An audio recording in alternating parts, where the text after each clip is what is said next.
अस्सलाम वालेकुम। आज हम बनाएंगे पोहा रेसिपी जो कि एक हेल्दी ब्रेकफास्ट है। ऊपर से सभी को बहुत ज़्यादा पसंद भी आती है क्योंकि ये बहुत ही लाइट होती है और बहुत ही आसानी से इसको बनाया जा सकता है। तो चलिए बनाना शुरू करते हैं पोहा रेसिपी। तो पोहा बनाने के लिए हमने यहाँ पर पोहा को अच्छे से धुल लिया है और इसके पानी को भी हमने ड्राई कर लिया है। पोहा को आपने बहुत ज़्यादा पहले से भिगोना नहीं है, बल्कि जब बनाने लगे तो उसी वक्त इसको धुलें और किसी ऐसे बर्तन में रख दें जिससे इसका सारा पानी ड्राई हो जाए। तो पोहा बनाने के लिए हमने कढ़ाई को रख दिया है यहाँ पर गर्म होने के लिए। अब हम इसमें डालेंगे 2 टीस्पून ऑयल। यहाँ पर मैं रिफाइंड ऑयल का यूज़ कर रही हूँ, आप चाहें तो किसी भी ऑयल का यूज़ कर सकते हैं। जब ऑयल गर्म हो जाएगा तो हम इसमें डालेंगे मूंगफली। कच्ची मूंगफली मैं यहाँ पर यूज़ कर रही हूँ। हमें इन्हें हल्का सा रोस्ट कर लेना है, तो इनका हल्का सा कलर बदल जाने तक हमें इनको फ्राई कर लेना है। तो यहाँ पर मूंगफली हमारी फ्राई हो चुकी है। अब हमें इसको निकाल लेना है और अभी हम इनको रख देंगे एक साइड में। और अब हम उसी पैन में 2 टीस्पून और ऑयल डाल देंगे और अब हम इसमें डालेंगे 1 टीस्पून जीरा और हम इन्हें हल्का क्रैकल होने तक फ्राई करेंगे।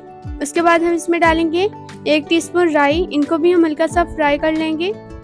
और जब ये हल्के से रोस्ट हो जाएंगे तो हम इसमें डालेंगे 1 मीडियम साइज़ की प्याज, जिनको हमने बारीक फाइन स्लाइस में कट कर लिया है और हम इन्हें हल्का गोल्डन होने तक फ्राई करेंगे।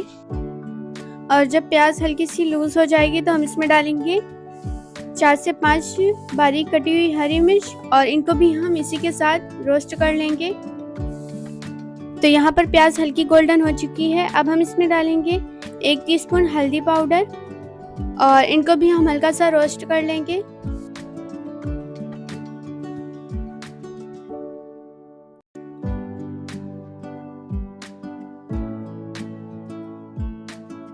तो यहाँ पर तमाम चीज़ें अच्छे से फ्राई हो गई हैं। अब हम इसमें पोहा डाल देंगे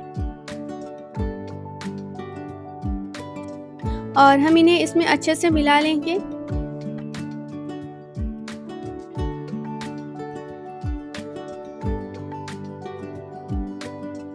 उसके बाद जो हमने मूंगफली फ्राई की हुई थी उसको भी हम इसमें डाल देंगे और इसी के साथ साथ हम इसमें डालेंगे धनिया के पत्ते, जिनको हमने बारीक फाइन स्लाइस में कट कर लिया है। और अब हम इसमें डालेंगे टेस्ट के हिसाब से नमक और बस इन तमाम चीज़ों को हम इसमें अच्छे से मिला लेंगे। तो बस हमारा पोहा यहाँ पर बनकर तैयार है। अब हमें इन्हें सर्व कर लेना है। तो इस तरह से हमारा यहाँ पर एकदम खिला खिला पोहा बनकर तैयार है, आप देख सकते हैं। और टेस्ट भी इसका लाजवाब है। तो आपने देखा कि हमने कितने हल्के फुल्के इंग्रेडिएंट्स से इस पोहा को बनाकर तैयार किया है। आई होप आपको ये रेसिपी पसंद आई होगी ज़रूर, और अगर पसंद आई हो तो वीडियो को लाइक और चैनल को सब्सक्राइब करना मत भूलिएगा। तो चलिए मिलते हैं एक नई रेसिपी के साथ, तब तक के लिए अल्लाह हाफिज़।